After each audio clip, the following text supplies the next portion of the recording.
Lele, vandenuko. Sveiki. Malonu, kad susirinkote.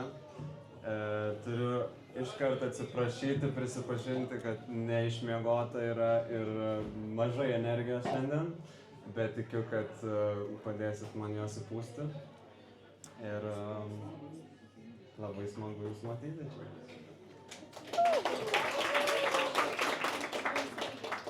Taigi, iš tikrųjų, be galo džiaugiamės, kad esame kartu su tavimi ir norime taip pat sužinoti daug ko, nes tikriausiai ne visi irgi žinome ir apie vaikystę, ir apie svajones, ir apie patį pasiruošimą Eurovizijai. Taigi, pradėsiu nuo pirmo klausimo, beje, šie klausimai ir yra mūsų publikos. Tik dar kažkaip negirdžiu to palaikymo, kažkaip trūksta plojimų.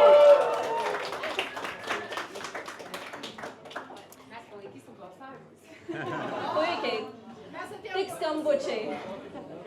Tai, kai buvai vaikas, kuo tu svajoji būti užaugęs? Dažniausiai vaikai svajoja būti, kuo tėvai turbūt būna pradžioje.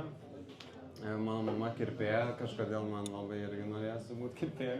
Bet šiaip tai iškart jau nuo mažens atsimenu, kai dainų dainelę žiūrėdavau ir prie televizoriaus jau įsivaizduodavau, kad aš ten dainuoju. Ir kažkaip nuvedė iškart į muzikos mokyklą, taip ir realiai ir užsisuko ta pati svajonė liko iki dabar. Tai ten pradėjai būtent savo karjerą, ar ne? Dar girdėjome, kad taip pat esi jau patyręs Eurovizijos dalyvis, ar ne? Vaikų Eurovizija. Kokia ten patirtis?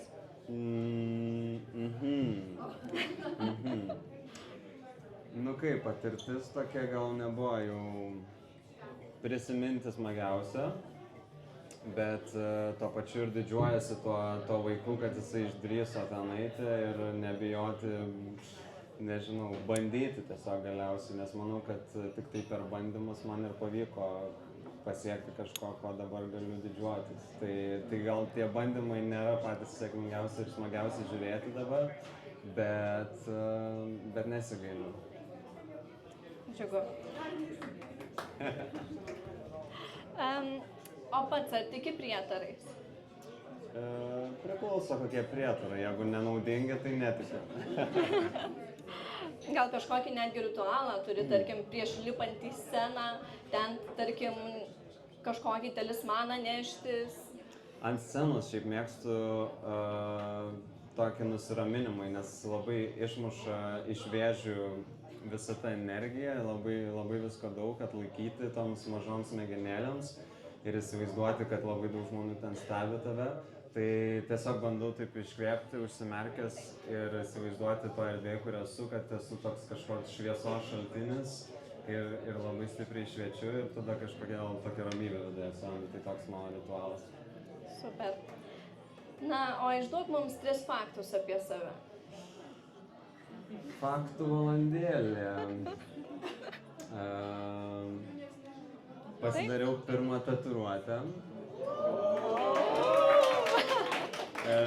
Turiu savo pasirodymui, turiu tokį nosies aksesuarą.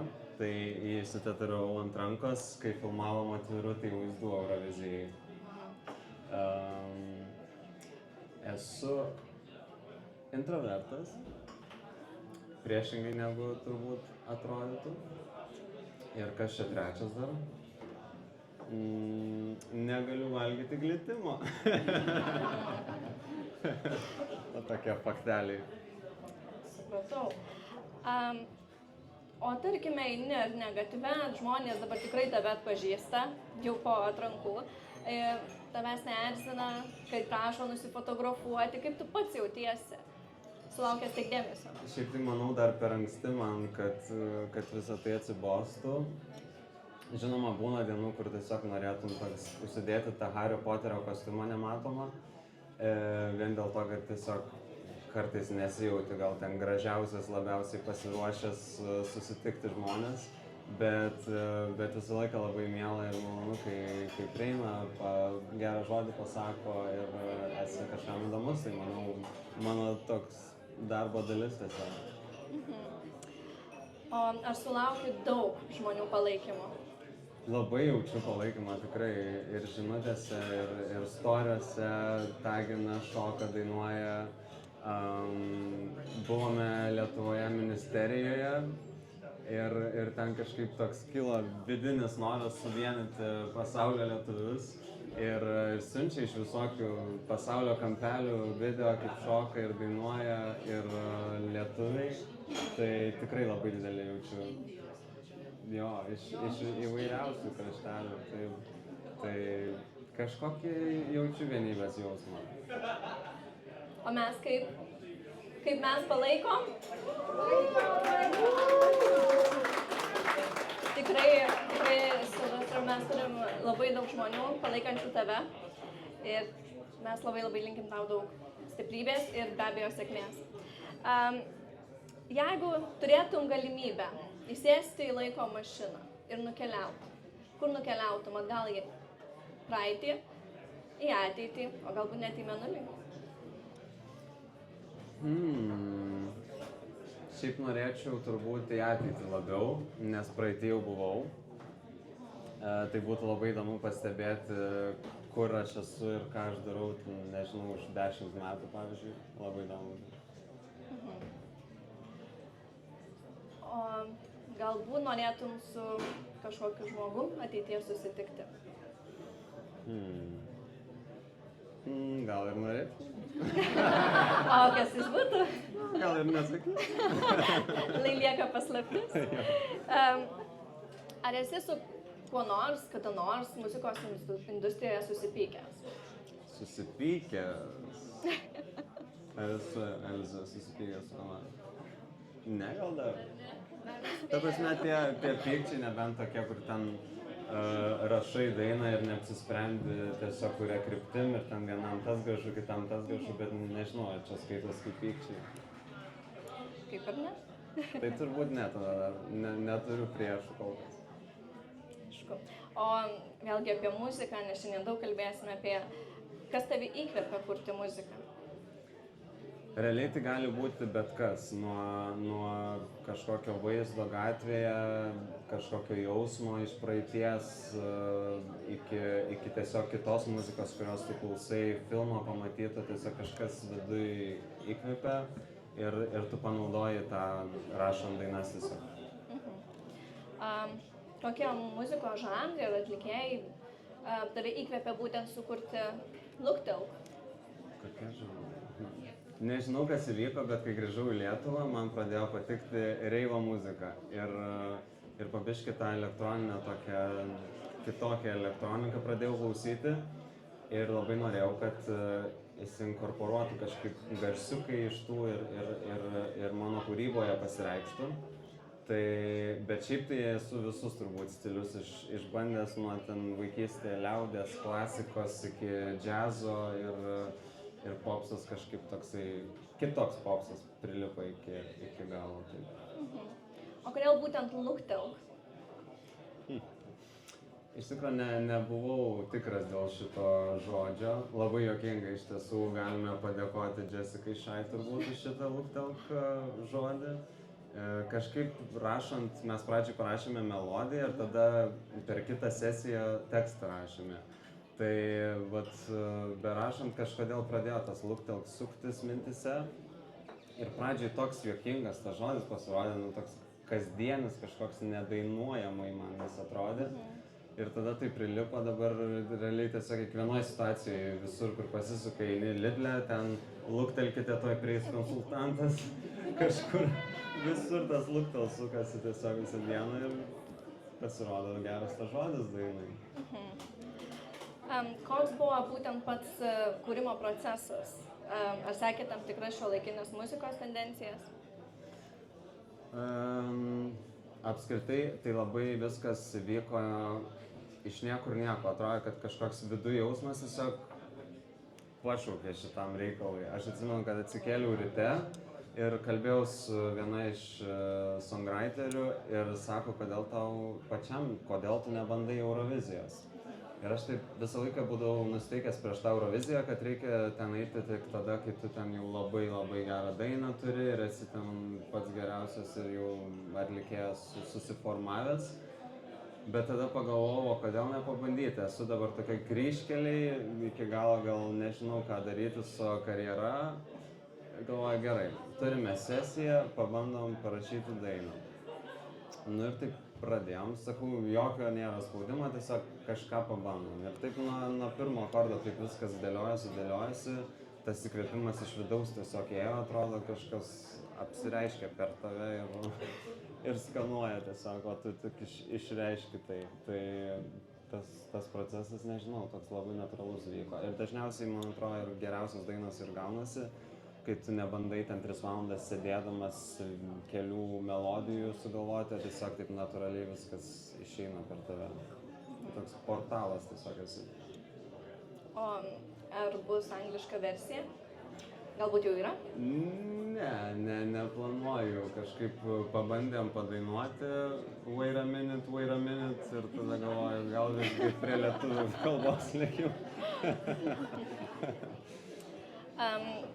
Ar tikėjai, kad daina būtent ši laimės Lietuvos atrankose? Nejuokaukime.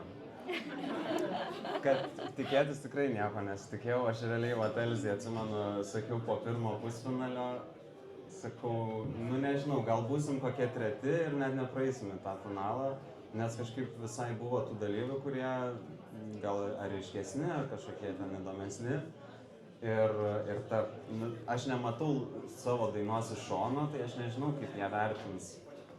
Ir buvo daug tokių klaustukų, bet kai pamačiau nuo pirmadienio, iškart kai parodė tą pusfinalį, kažkokią bangą, tokią grinai kaip virusas pradėjo kaip korona plisti. Ir ten vieni kažkaip užsisuko ir kažkaip tada pradėjau tikėti, kad gal ir yra šansų, bet jų nedaug yra.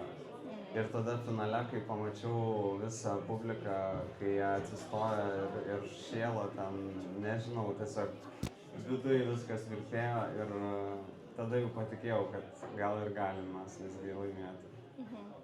O pats ar svajojai dalyvauti būtent Eurovizijoje? Manau, kad ta Eurovizija visų atlikėjų galvose sukasi, bent jau kažkada gyvenime.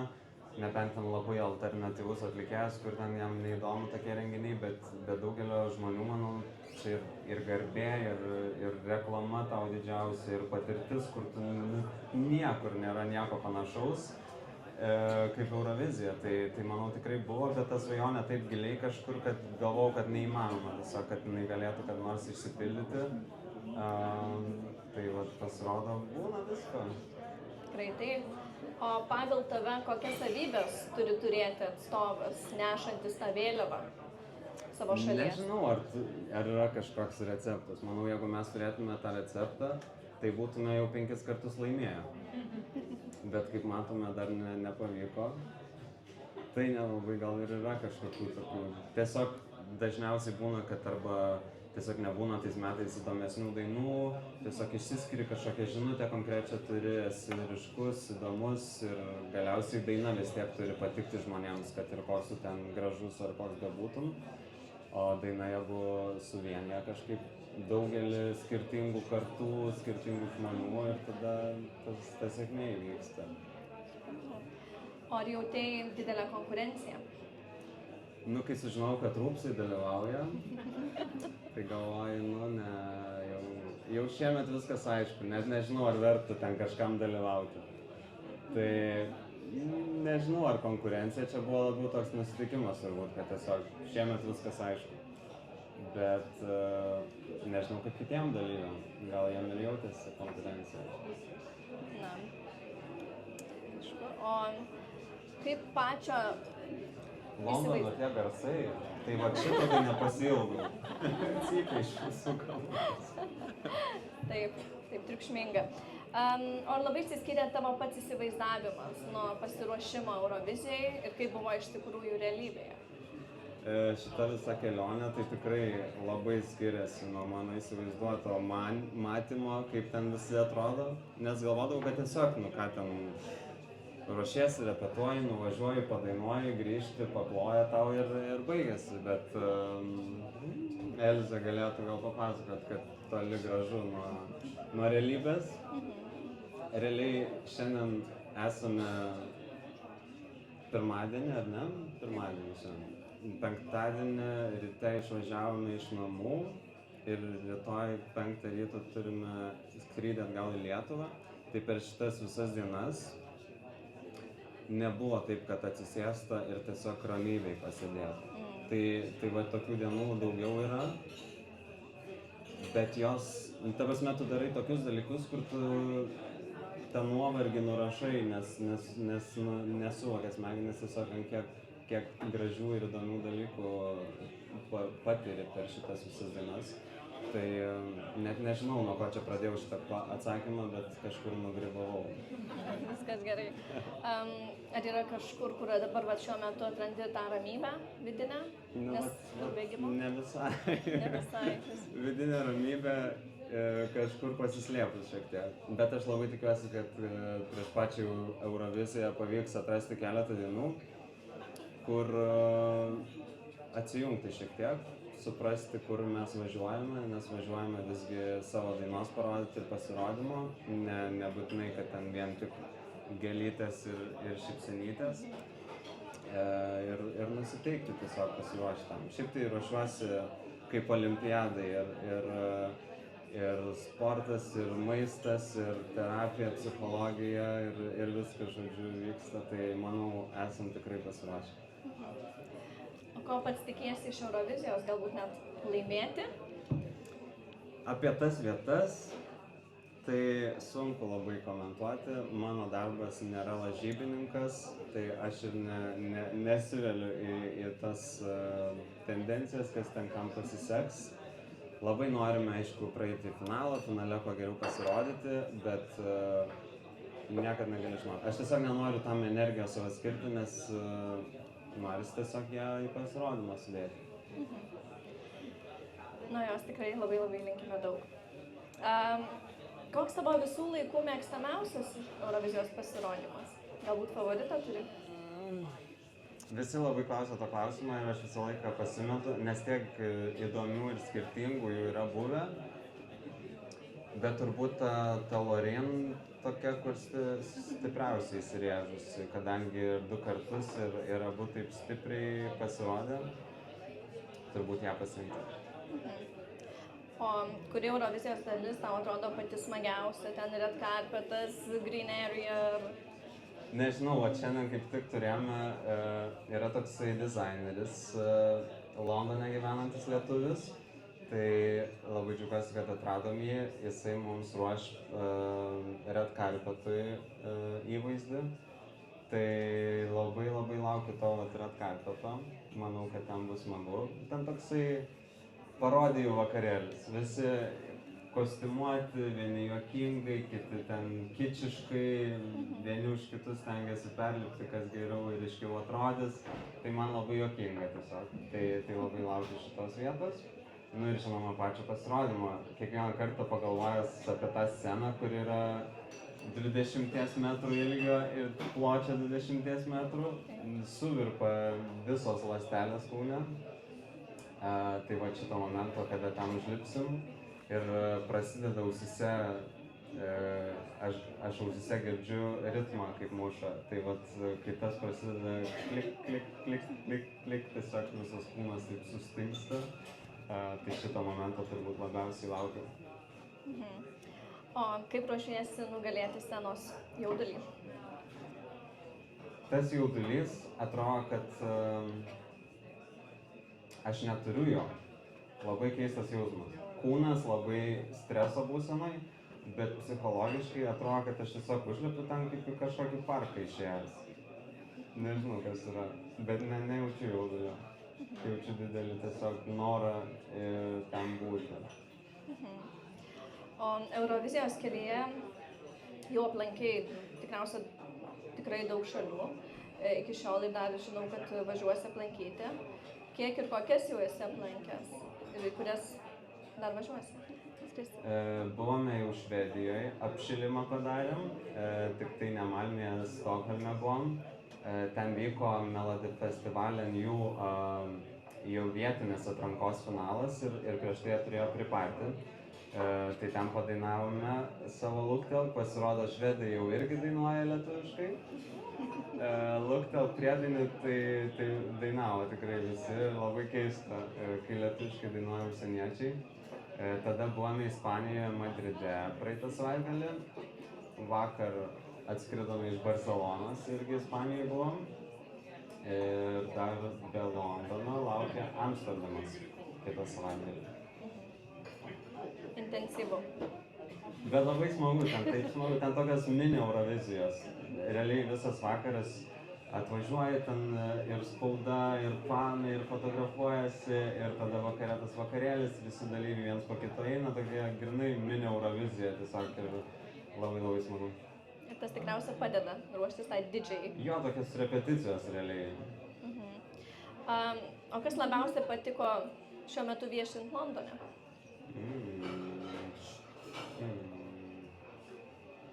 Labiausiai. Kas labiausiai patiko? Vakar labai skanų rapsą valgiau, oh my god, buvo šitas labiausiai patiko. Ką? Gal pasakysi iš kur? Neatsimenu, tam iš kur, bet toks skanus rapsas buvo. Gluten free. O taip. Ir paskutinis klausimas mūsų. Ką veiksi iškart po Eurovizijos? Iškart po Eurovizijos. Šiaip turiu nusipirkęs bilietą į Troye Sivan koncertą Portugalijoje. Tai turbūt skrisiu į Portugaliją iškart. Pailsėti. Jo. Na ir jei tu nieko prieš, aš turiu 10 blitz klausimų. Labai greiti. Tiesiog atsakyti iš 3 opcijų ir pasakyti kodėl. Oi, labai šitai patinka. Kava, arbata ar kakava? Kakava. Kodėl? Kaip? Kodėl? Nes šiltas gėrimas, šokoladas, viename. Upė, ežeras ar jūra? Baseinas. Nemėgstu gėlo vandens, nežinau, kažkokią fobiją turiu. Knyga, filmas ar teatras? Teatras. Toks turbūt sąjunga filmo knygos. Niujorkas, Nida ar Londonas? Londonas, aišku. Kur jau čia dėsi su tokio atsakymu? Ne, bet tikrai Londonas. Ja. Klasika, metalas ar elektronika? Priklauso, kur esi, ką veiki. Šiaip tai metalo vienintelio, ko nemėgstu. Elektroniką turbūt reiktų rinktis, kadangi rašau tokią muziką, bet šiaip klasika patinka nusiraminimui. Krepšinis, futbolas ar boksas? Nu tai krepšinis, ką? Ką pasakysi? Jeigu situacija yra tokia, tu gali rinktis tik iš 3 darbų. Tenka pamiršti muziką, ar ne? Ką rinksiesi? Dirbti ofise? Ne. Šokio nuo tilto asistentų? Ar mašinų plovykla? Plovykla 100%. Man tai patinka plaut dalykus. Aš norėjau kažkada turėti kilimų valymo įmonę. Man tai patinka, žinot, kaip būna Instagram'e tie video, kur ten kažką plauna, valo, aš galėčiau žiūrėti visą naktį tiesiog. Tai va šitą rinksiuosi. Čia gal dar vienas faktas. Jo. Mangas, braškė ar arbūzas? Mangas. Jo, labai senu. Katė, šuo ar žiurkėnas? Jo, turbūt šuniukas. Man katės šiaip yra labai fainų kačių, bet daugumoje man jos per daug nenuspėjamos. Pradedant šokinėti, drąsytis, aš neturiu kantrybės. Viešbutis, Airbnb ar palapinė gamtoje? Miestietis aš toks, tai tos palapinės sudėtinga būna. Po paros jaučiuosi kaip savaitę laiko grįžęs į kažkokį akmens amžių. Viešbutis ar Airbnb. O čia nėra panašu labai. Kaip ir panašu, bet viešbutis all inclusive gali būti. Airbnb gal, nes Airbnb gali būti tada tokie visokie cute, faini, skirtingi. Pas žmonės gali apsistoti faini. Maži, kauziai. Tai viešbučiai tokie labai įpareigoja. Ačiū. Na ir toks šiek tiek kitoks, užbaig frazę. Naktis viena, naktis kita. Kaip visada, aš vėl iš naujo. Kaip toliau? Vakar, vakar, vakar. Pažadu tave mylėti vakarą. Čia dabar dainuosim, manau, visą dainą gal. Gal galime? Ar padainuosim? Davai gal padainuojam visą.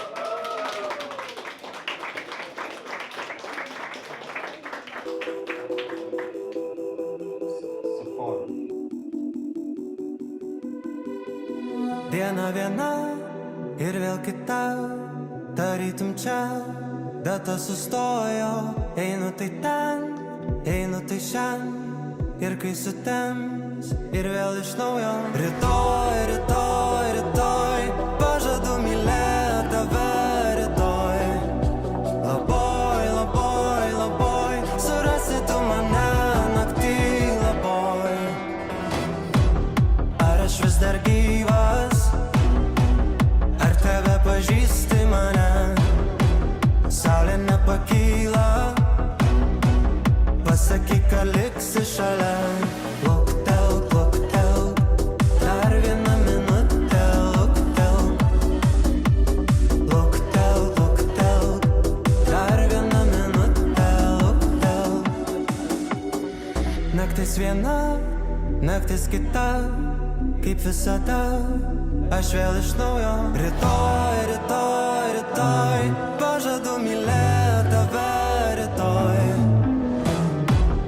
Ar aš vis dar gyvas, ar tave pažįsti mane? Saulė nepakyla, pasakyk, ką liksi šalia. Luktelk, luktelk, dar vieną minutę, luktelk. Luktelk, luktelk, dar vieną minutę, luktelk. Stovime tyloje, grojančio radijo, nebenoriu šokt, nebenoriu šokt. Stovime tyloje, grojančio radijo, nebenoriu šokt, bet man reikia šokt.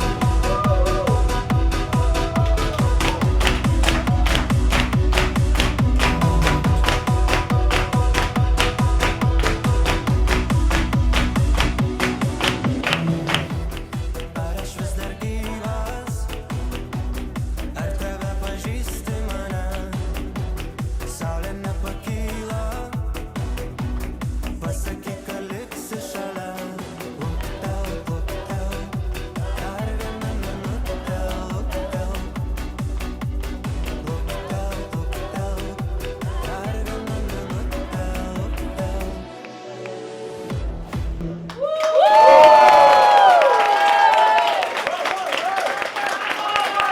Let's go!